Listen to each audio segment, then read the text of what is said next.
The old age is a boon. Old age delivers you from all unnecessary urges of sensationalism. Sensationalism for which even great meditators have to put a great deal of care, great deal of efforts, a great deal of labor to attain. The power of eyes, ears, nose, tongue all go on decreasing. If one does not have deep-rooted, ingrained hankerings, longings for God, for absolute truth, then all renounceable things are naturally risen above. Mind becomes introspective. And Maharshi Shandilya was thinking this when Parjanya announced in the Royal Assembly that he is old now and wants to enter the trance of meditation and is coming to receive blessing from him.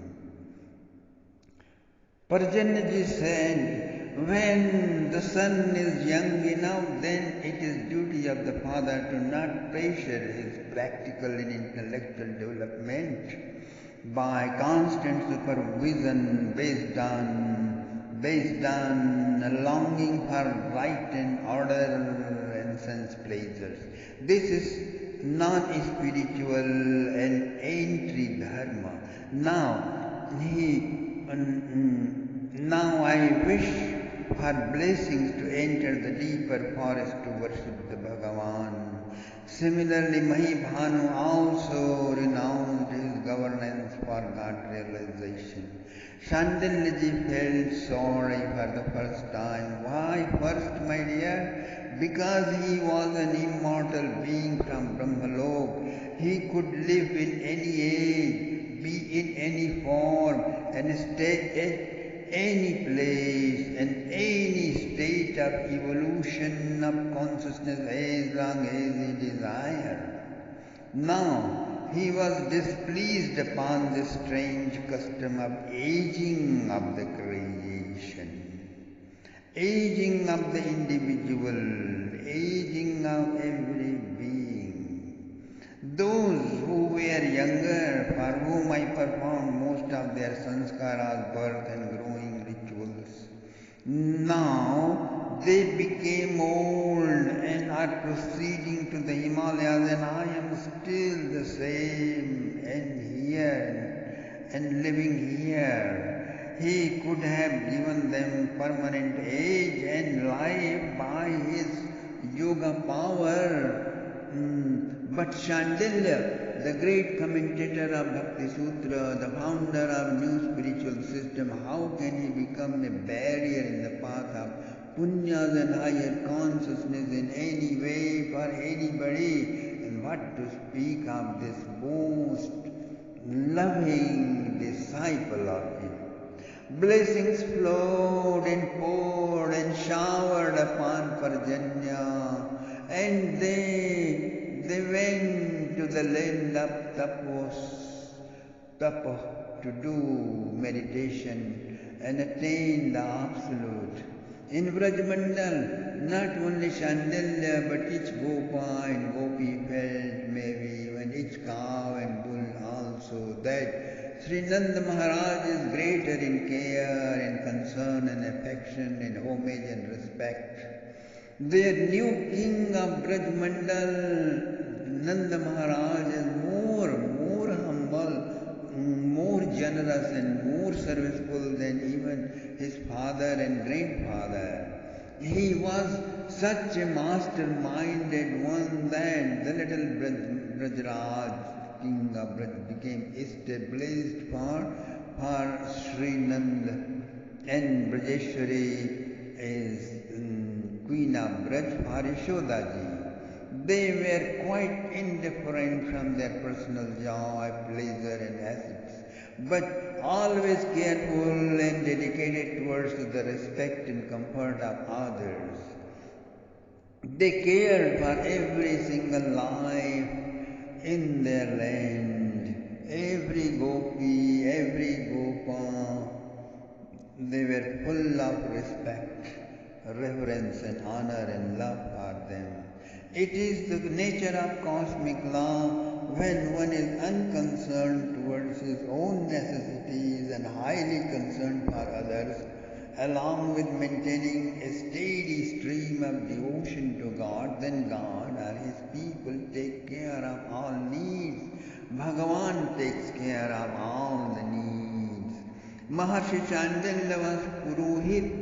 Purohit means one who takes care of his disciples' welfare beforehand. He watched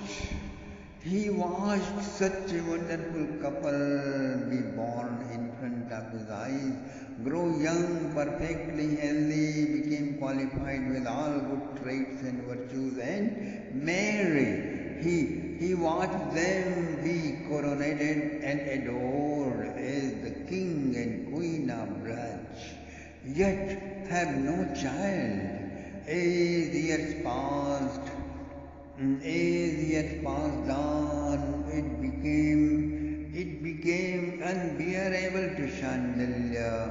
It was a matter of whole Brajmandal, welfare of whole Brajmandal.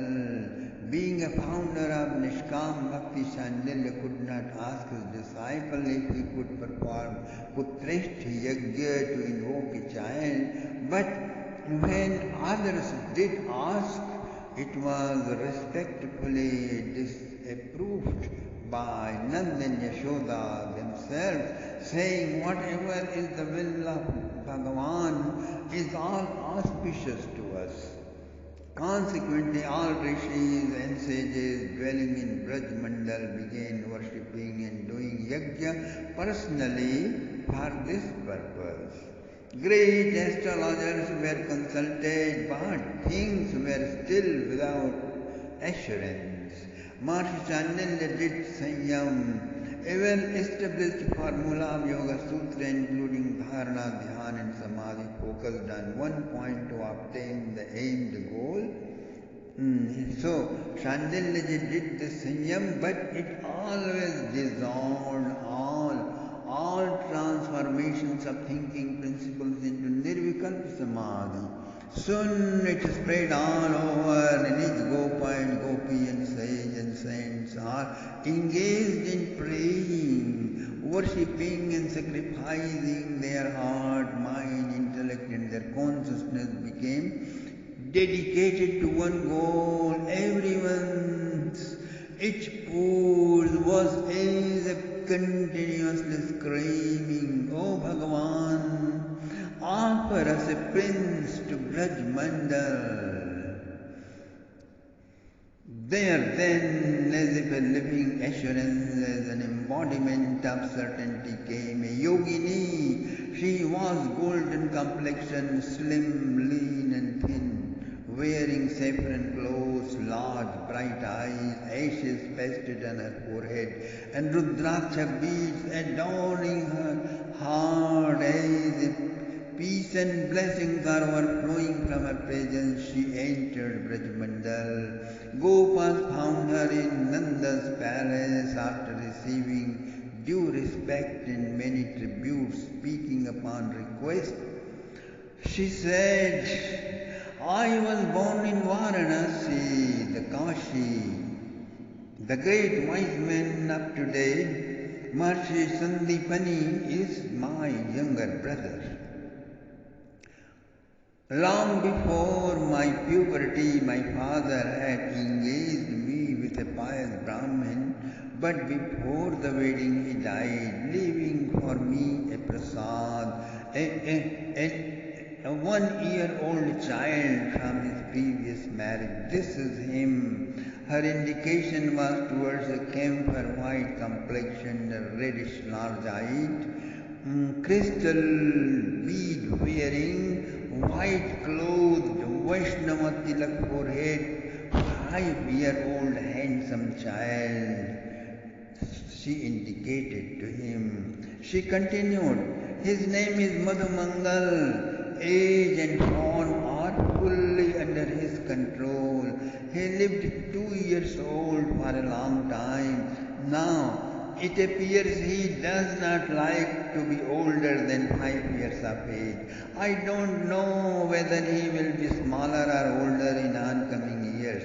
As far as I am concerned, my age too is under my control. This body, as it shows the beginning of old age, long white hair, healthy physique, I like because it expresses maturity of personality as well as uninvolvement from all unnecessaries.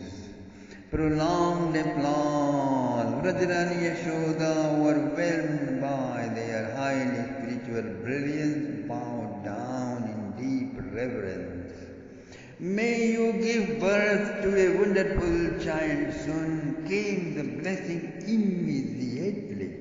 What? What did you say? The whole setting became shocked with surprise. All became bliss-filled, and another long series of long applause began. A few days, please sanctify our Gokul by your residence. It was Yashodaji's request, which broke the silence. Mother, you don't drive us away.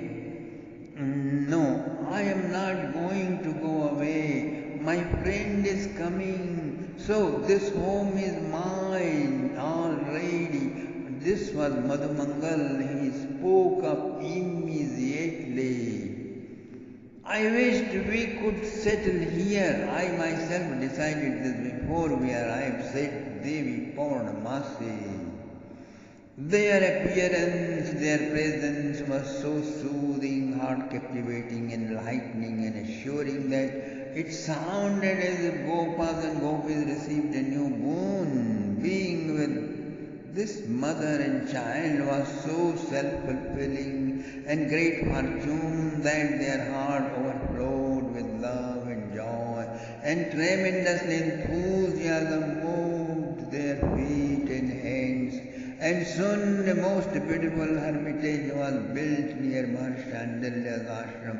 Maharshandalya accepted and revered her as his older sister and took all the care that was needed. Months passed. What is this, mother? Madhumangal entered the cottage and found Purnamasi Devi almost crying. What happened to my mother? Mother, what is the matter? Why are you crying? Madhumangal sat in her lap and began wiping the tears from her cheek, lifting her chin, begging to tell him why. And mother said, leave me alone. You stay here. I am going to the forest to meditate more. I have become puffed up by unconditional reverence of all gopis and gopas and keep pronouncing impossible blessings to all who touch my feet. Purnamasi Devi said at last sorrowfully, whom have you blessed, Mom, and what? It's no sin to bless somebody. The child Madhumangal argued. The blessing that cannot succeed, Purnamasi Devi said, the blessing that cannot succeed, which cannot be truthful, pronouncing such words is violation of one's truthfulness. It is a lie. I feel my spiritual strength highly damaged, so I better go to do more meditation and earn little bit of ability, sankalpa, shakti. And she was sobbing. And Madhumangal spoke up today. And Madhumangal said, Mother, tell me something. Why are you really crying? And mother said, today I am blessed to Kubla and Atula and even to Pivri and Tungi for having a child. Although unintentionally, still I hold myself responsible. Oh, I liked these so nice gopis and gopas, she cried. Then what? Madhumangal child was really angry. So he said, then what? I am also a Brahmin. I have also meditated. My mother blessed them for one child each. I am going right now to bless them for one more, each of them. Don't you know, mother, my friend is coming. He will need more friends to play with.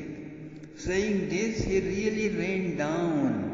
He went to all those four homes and told each of them, my mom blessed you for one, I am giving you blessing for one more in addition.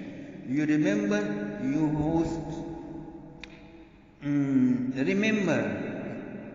hosts, your home will be all mine.